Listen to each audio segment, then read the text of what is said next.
Olá, assombrados, eu sou Ana Paula e vou contar 2 relatos para vocês de Maledite neste Maledite Night. E aí, tudo bem? Eu espero que esteja tudo bem. Já vou pedindo para você deixar o like neste vídeo. Não se esqueça da loja assombrada.com.br. Ok? Então vamos para os relatos de hoje. Não são muito longos. Aliás, o segundo é curtinho e o primeiro é médio, ok? Esses 2 relatinhos hoje. E o primeiro é: fiz trabalhos para destruir o meu ex. Vixe! Vamos ver. Olá, Ana, Matheus, crianças, pets e assombrados. Meu nome é Fulano, mas pode me chamar de Fulano.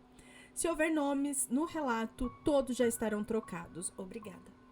Meu relato é mais um desabafo e um alerta para quem pensa em fazer algum trabalho de magia para prejudicar alguém. Pois sim, isso existe e funciona, e posso afirmar isso de fonte segura e por experiência própria. Bom, tudo começou no final do ano de 2021, mais ou menos em setembro, para ser mais exato. Deixa eu só ver uma coisa aqui. Tá, beleza. Mais ou menos em setembro, para ser mais exato, setembro de 2021. Eu, carente que estava nessa época, resolvi baixar um aplicativo de paquera que a comunidade gay deve conhecer, em busca de alguém para preencher esse coração solitário. Pois bem, entre uma conversa e outra, com um e outro, eu conheci o Alan.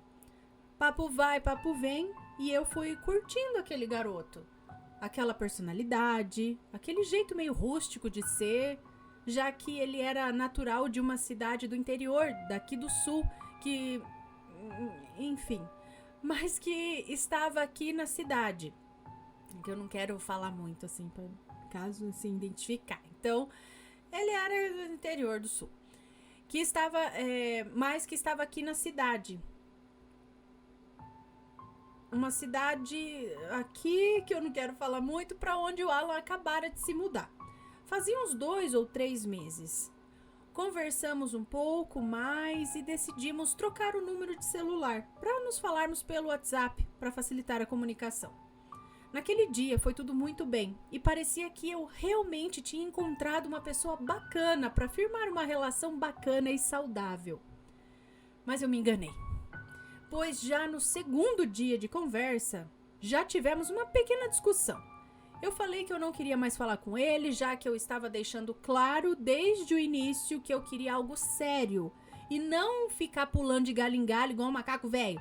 Afinal, já estava na época ali com os meus 32 anos. E a época de estar na farra, já tinha passado, né? Mas o Alan não mostrava essa certeza. Parecia incerto se queria ou não realmente ter um namoro. Certamente eu não queria que já no segundo dia nós estivéssemos namorando, mas quando a pessoa quer algo sério de verdade, ela sabe disso. Acredito que essa pequena briguinha no segundo dia já era um aviso para que eu desistisse. Mas o tempo foi passando e nós nos aproximando mais.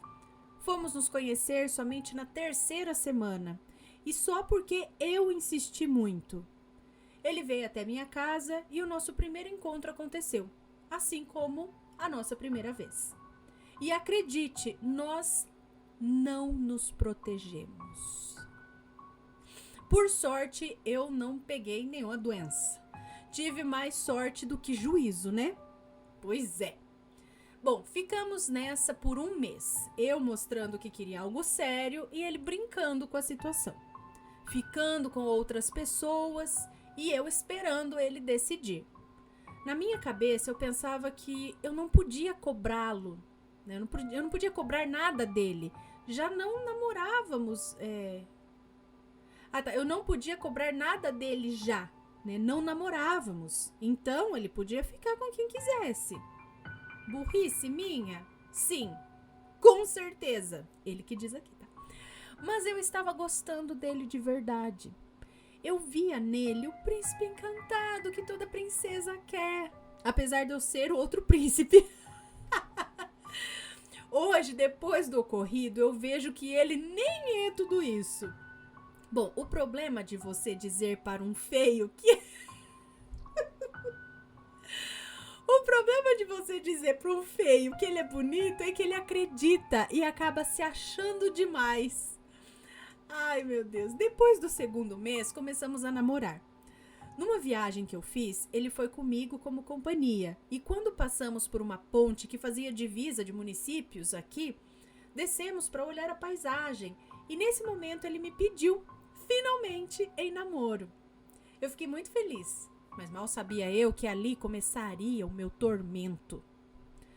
A partir daquele dia, as brigas eram constantes. Por qualquer coisa nós discutíamos, pois na realidade éramos muito diferentes. Tínhamos gostos completamente diferentes.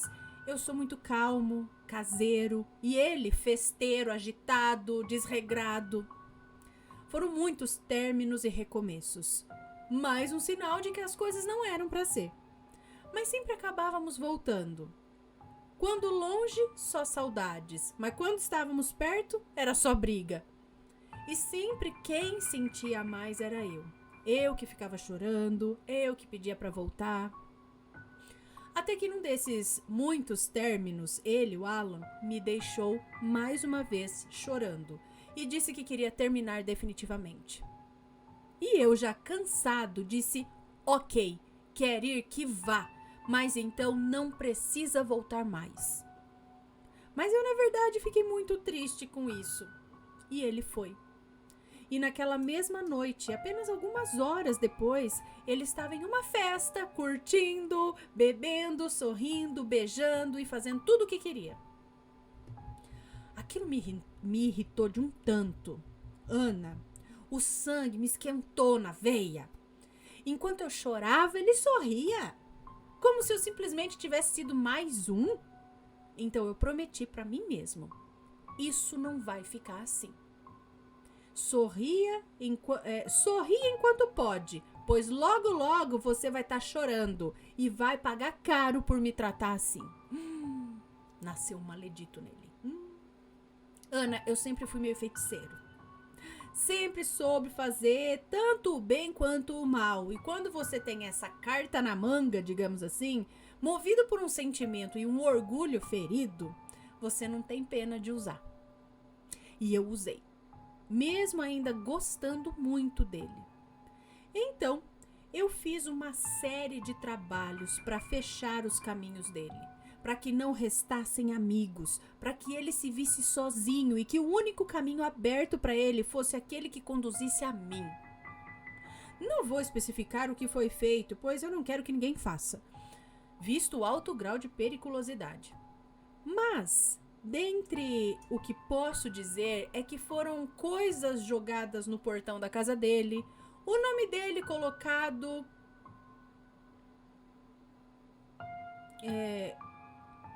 O nome dele colocado em não sei aonde aqui. E o pior de todos é um feito e enterrado no cemitério.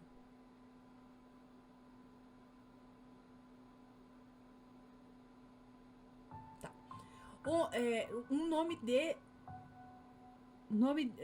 O pior de todos é um feito e enterrado no cemitério, onde eu pedia que, assim como eu chorei por ele, por ter feito tão pouco de mim, que ele chorasse em triplo, que ele estivesse na miséria, que pegasse doenças, inclusive DSTs, já que se orgulhava tanto de ser o bonzão e sair por aí, mandando nude pra todo mundo, etc e tal.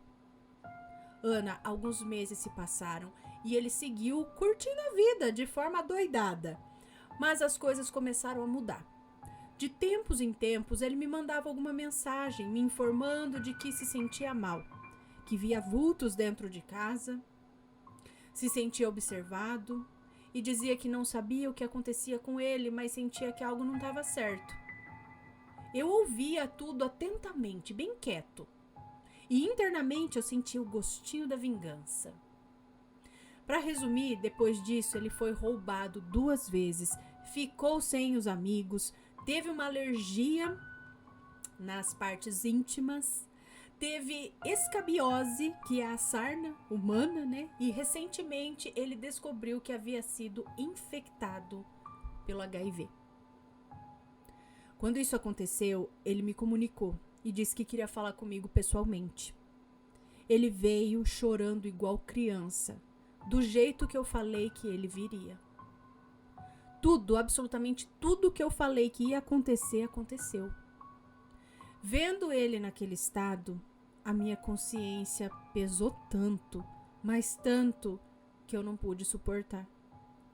Ao chegar em casa, eu decidi que eu ia desmanchar tudo para aquilo parar de acabar com ele, pois esse tipo de trabalho que eu fiz era realmente para destruir a pessoa. Enfim, retornei ao cemitério, desfiz, despachei e solicitei que as entidades que estavam fazendo isso se retirassem. Mas todos sabemos que não é só pedir, né? Alguns meses atrás eu chamei o Alan para que me acompanhasse em um trabalho que eu ia fazer em benefício dele, que era uma confirmação. Para fechar mesmo isso tudo, mas dessa vez para livrá-lo disso. E agora feito somente para o bem. Ana, vale lembrar que durante esses períodos nós acabamos ficando outras vezes e eu não sabia que ele estava com a sorologia positiva. Mas eu não me infectei. Talvez um castigo da espiritualidade para que a minha consciência ainda pesasse mais e eu tivesse conhecimento do perigo que isso realmente é, né? Alan está relativamente bem atualmente, iniciou o tratamento e sua carga viral está indetectável.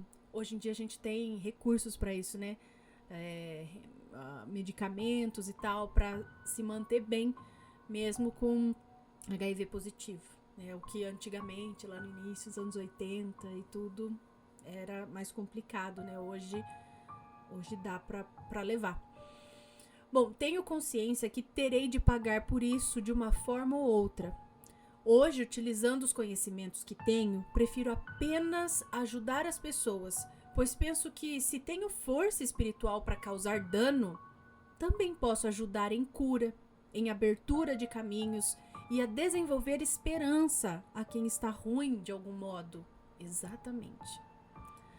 Fica o alerta para quem, movido pela raiva, faz coisas sem pensar nas consequências e pede ajuda ao outro lado. Eles atendem.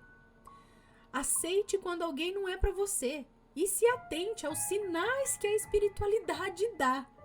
Se a coisa já começa errada, como foi no meu caso, não iria mesmo terminar certo. Não tente forçar ninguém a nada. Deixe que a vida coloque a pessoa certa no momento certo. Muito obrigado por ler o meu relato, desculpe os erros e por ter ficado longo. Imagina, tá ótimo. Um abraço para você, Ana, Matheus, crianças, pets e a todos os assombrados. Muito bem. Um maledito que se redimiu.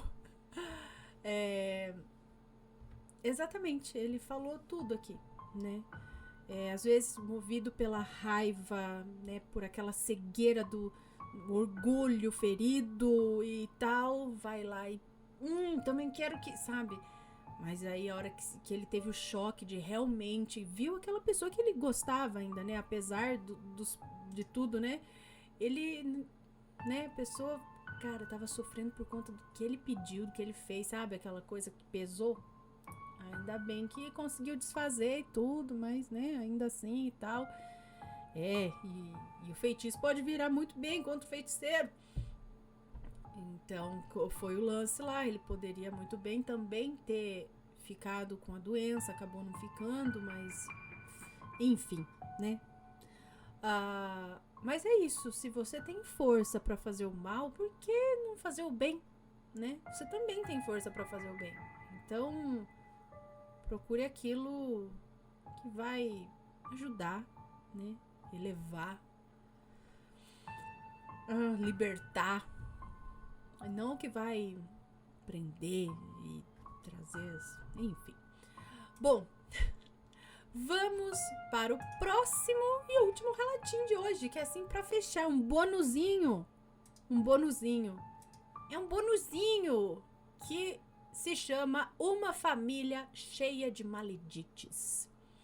Olá, Anne Assombrados. Estava aqui vendo as fotos antigas da família e relembrando das atitudes das minhas tias, todas falecidas. É uma moça que nos conta, tá? A minha avó teve 4 filhas, sendo a minha mãe a caçula. Minha tia mais velha, que vou chamar de Maria, teve um filho só. Foi por muitos anos governanta em casa de ricos na década de 40.